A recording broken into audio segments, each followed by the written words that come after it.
Our next guests are the co-founders of East Bronx Dems Mutual Aid, and they join us for a look at their grocery gift card fundraiser. We welcome Amanda Farias and M. They call her M. M. Torres. We welcome you guys to the show. Thanks so much for having us. Hi, thank you so much.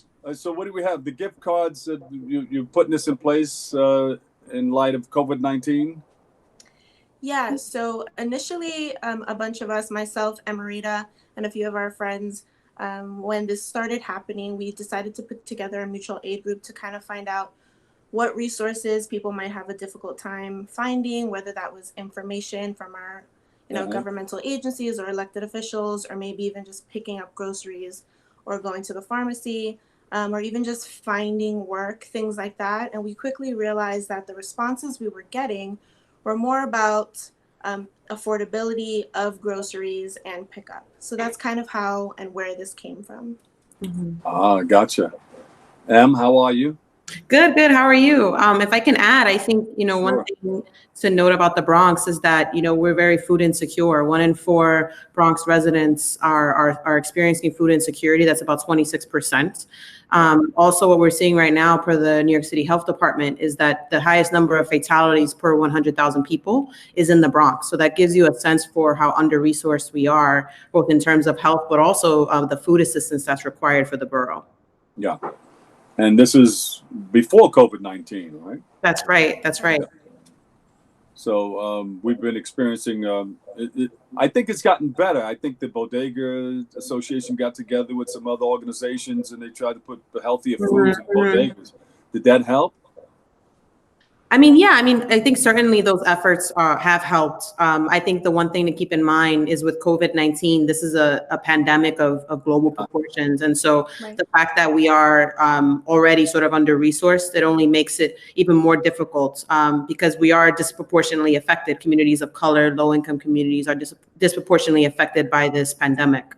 Yeah. I mean, when we look at, the people in our neighborhoods that are and how they're being impacted, we're the working class folks that are actually going into the stores and staffing or working at the catering halls or working in the restaurants, doing all of the work that now is shut down. So these are folks that are being directly impacted by the closures, by the shelter in, by New York on pause, right? Whatever we want to call it, and are losing jobs and have to choose whether they're paying rent or they're putting food on the table or they're picking up medicine or, like what they're actually doing with their money.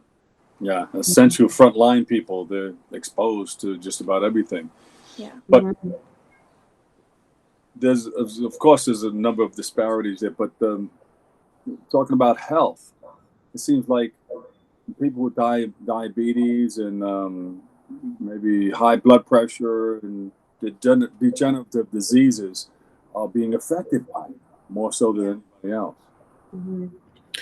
Yeah, that's right. I mean, the different comorbidities that people have, for example, you mentioned diabetes, high blood pressure, asthma. These are some of the conditions that so many Bronxites have across the city, not just the Bronx, but I would say, we are disproportionately affected. So as a result, you see that high fatality and you see that high need, that high food assistance need. Yeah. And that's what led us to think about the gift card campaign that we have. Let's talk about it. What are we doing? How's it working? So I'll touch a little bit on it, and then Emerita, if you want to jump in too. Okay. We pretty much have used our networks and our own resources to put 5 of our heads together and reach out to people in our networks and ask for them to assist our own neighbors. So it's basically like neighbors helping neighbors. We're trying to put together around $10,000. We had smaller goals before, but quickly exceeded them. So we pushed them up to 10,000 to at least serve 200 Bronx families or Bronx individuals. And we're actually leaving it open for them to tell us where they would like to use that. So we have a great form and application that people can go through. They can either get it through Target, a local supermarket, a Visa gift card. And we also have the option for folks that maybe are taking care of a family member or themselves are sick, that we would get a grocery list from them and do the shopping and do drop off. So we're trying to make this as accessible as possible. Now, who's helping you guys out with funds so that you can make this happen?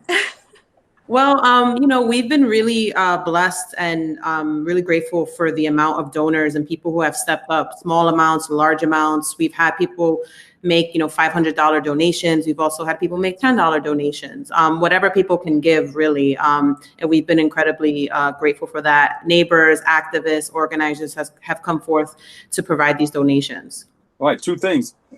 How do we send money to you? How do we help you guys out? And where do people go to get help for groceries and gift cards and things of that nature? Yeah, so we actually have our website up. So that's www.eastbronxdems.com. It has the grocery fundraiser link on there, as well as if you need assistance, to click a button and fill out the application. East Bronx Dems. All right. Yeah. Sounds good. Now, speaking of, you're part of the Democratic Club over there in the Bronx, right? Yes. Is that right? Yes. So election day is coming. How do we get people ready for election day? Yeah, so we're hoping to roll out a bunch of information on like what does down ballot look like. But we're already seeing Bernie Sanders has stepped out of the presidential, and how the presidential campaign is now being impacted by that, along with that being a combined June primary. So really about getting people to know what their ballots look like is part of the club's initiative, and making sure we can roll out information on each of those candidates, along with, I think, letting people know that there's a June primary tentatively, right? We're hoping that we can be out in June to vote, but that also might be changed. So we have to keep an eye on that in the future. The other thing is, campaigning and voting will look different. I think that, the governor announced that you can now vote by absentee. So that's something to keep in mind, how outreach will take place for voters. It's going to be a lot of phone calls right now, given this pandemic, and we want to fulfill social distancing and keep each other safe as much as possible. So the dynamic is going to change. And I think we need to be aware of that and employ new practices when it comes to that. Okay. What's the website again? www.eastbronxdems.com. There you go. Listen, thank you guys so much. Yeah. Amanda Farias and Emerita Torres, co-founder East Bronx Dems Mutual Aid. We love you guys. Thank you for all the work that you're doing. And stay strong and stay safe. And thank you for your service. We appreciate you. Thank you so much for having us. You too. All right. We'll be back with more Open next.